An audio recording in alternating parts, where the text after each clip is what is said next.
Happy New Year, YouTubers.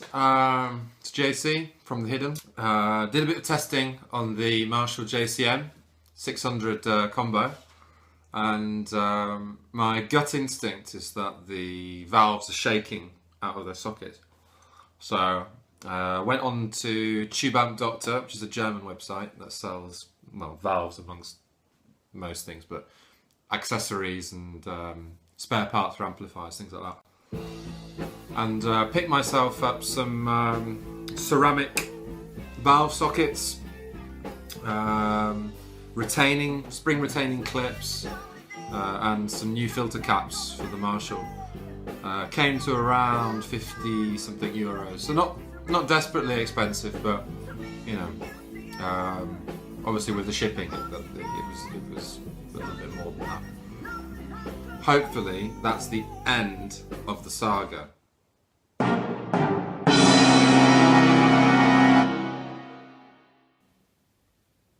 So as always, you know, and especially when we're dealing with these capacitors which hold plate voltages of, you know, around 500 volts, there can sometimes be a charge still on the capacitor. So the important thing to do is to discharge that. Now, the capacitor holds a DC voltage, so I'm just going to measure the voltage across these two terminals, and I can confirm. And on the DC, I'm measuring 13 or 60 millivolts, so basically nothing on that one. So I'm just going to check the other one here. Now, if I was to take a pair of crocodile clips, for example, I could discharge that residual voltage by simply shorting out the negative and positive terminals of this capacitor, like so. And then on this one too. Okay. Now if I take a measurement on the DC, we should have 0 millivolts. Right, moving on, I'm going to desolder these and install the new ones. Now, Marshall, in their infinite wisdom, made these cables joining the main panel to the circuit board with all the valves on really short. So you can't actually remove this board because these wires are too short. So I'm going to have to desolder those, unfortunately, but that's the way it is. I'll take the opportunity to label them up.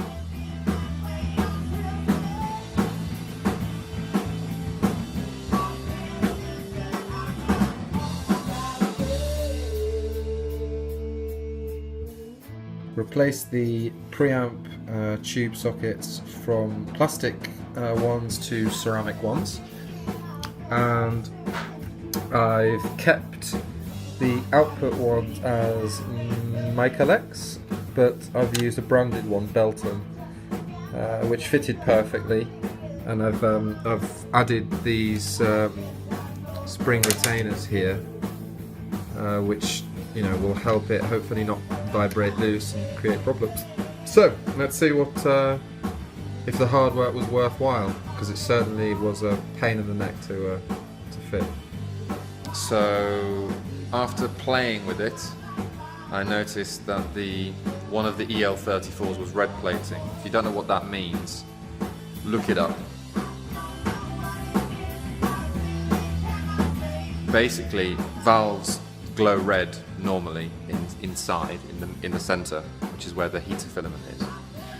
But if you start to get a red spot on the anode, which is the outside grey part of the EL34, this means that there's too much current flowing from the cathode to the anode, okay, and the valve is not able to dissipate so that it gets hot, okay. And go. You see it bending, and bend back. Now what that is is when you've switched the amp on for the very first time. Okay, and you can now see the glow of the new EL34s in the background. Okay, so how to bias your amp? First of all, you need to have the amp open to the elements. You need power on. Okay. So obviously this is not for everyone. If you feel uncomfortable about having live electronics, and in this case you're going to have 230 volts already here at the brown lead. But once I've switched the power on, you'll have around 400 to 500 volts on these two leads, AC, all and throughout this board here. So obviously it's not for everybody. Now, when I checked the old valves, I measured the plate voltage to be around 507 volts. Okay, you do this by measuring pin 3 of the EL34, which is where that red cable connects there. Okay, if you actually follow that back, it eventually goes back to the output transformer. Okay, which is how a valve amp works. So, knowing that an EL34 at full power is 25 watts, okay, obviously what we've done with this amplifier is we've put all the knobs to 0 on the back and on the front, across the board. Okay. And the reason why we do that is we want to measure the that plate current of these EL34s at idle. Okay, that's with no load, no work being done. Okay. Now, maximum safe idle dissipation is 70% of full power. Okay. Now, I would never ever go anywhere near this value because I want my valves to last a little bit longer. Obviously, the louder you play the amp, the closer it'll get to that maximum wattage. So I'm going to bias my amps under this value. Okay, so this is 0.7, which is 70%, times the 25 watts, which is the full power of the EL34, and I've divided that by the plate voltage, 507 volts. So this is the maximum allowable plate current. So I've just got to make sure that my plate current is well under this value. Okay. When I measured the two valves that were in here previously, the good one was actually close to 29.4 milliamps. Okay, now I calculate that to be 60% of the power dissipation at idle. Okay, now it's recommended to choose a value between 50 and 60%. 50 being a very, very cold setup, and 60 being a little bit warmer, and 70 being quite hot. In fact, as hot as you can get. So this is a good number, sort of in the middle. You know, you get the benefits of the EL34s running at their best, and they're not going to burn out as if they were this or higher. Okay, and I calculated at 60%. So 60% of 25 watts divided by the plate voltage, this gives this plate current, which is 29.5 milliamps, okay? And yeah, so the one that I removed is 29.4, which is basically perfect, so that whoever had this amp before me had obviously taken it to a tech.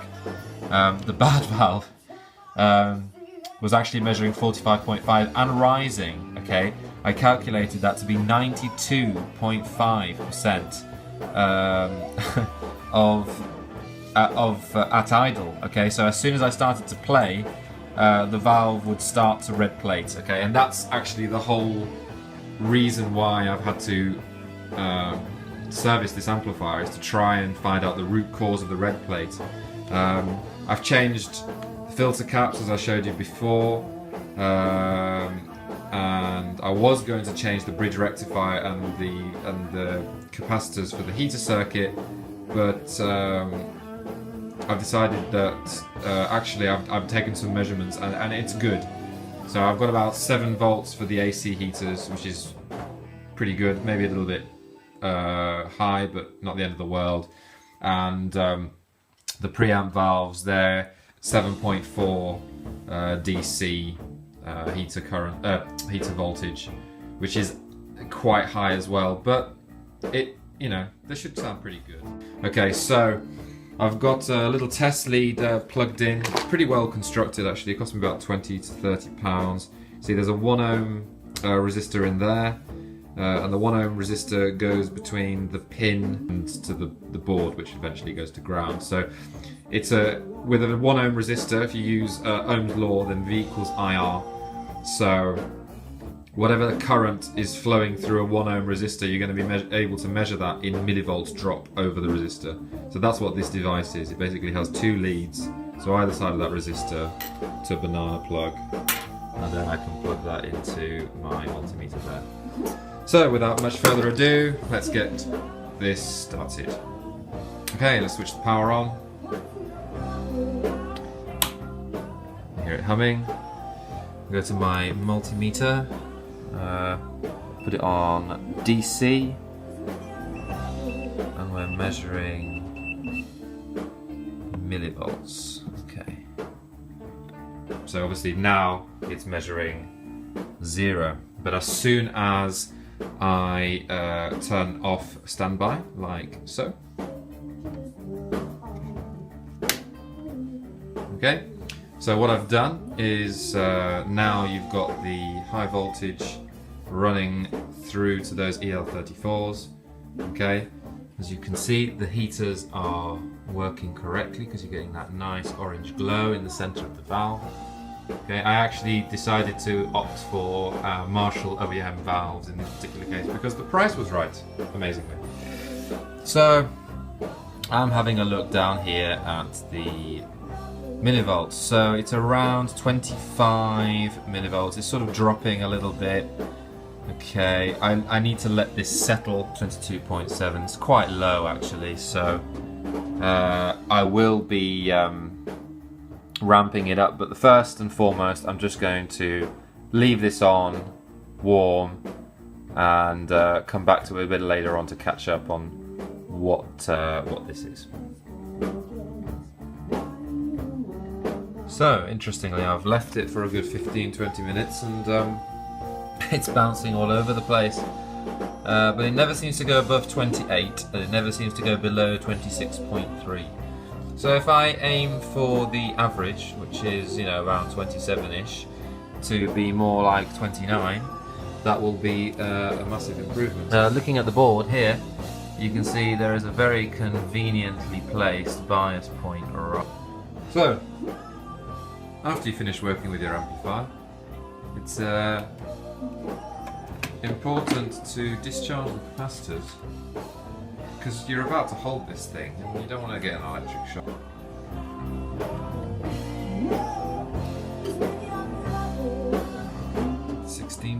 Volts. Now this is dropping because I've put a 10k resistor in between.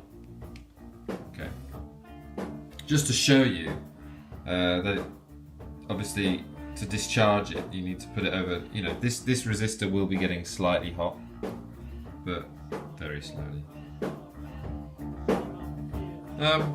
So yeah, important to discharge those capacitors. Now I could just leave this forever, but this is going to take way too long. So what I'm actually going to do is I'm going to vary the pot on here to adjust the resistance, and more current will flow through. So after replacing the valves and rebiasing, this is now the very first time I get to play on the amp. So you can hear it humming. So it's warming up, and let's see what happens. Hopefully it sounds okay. Find out.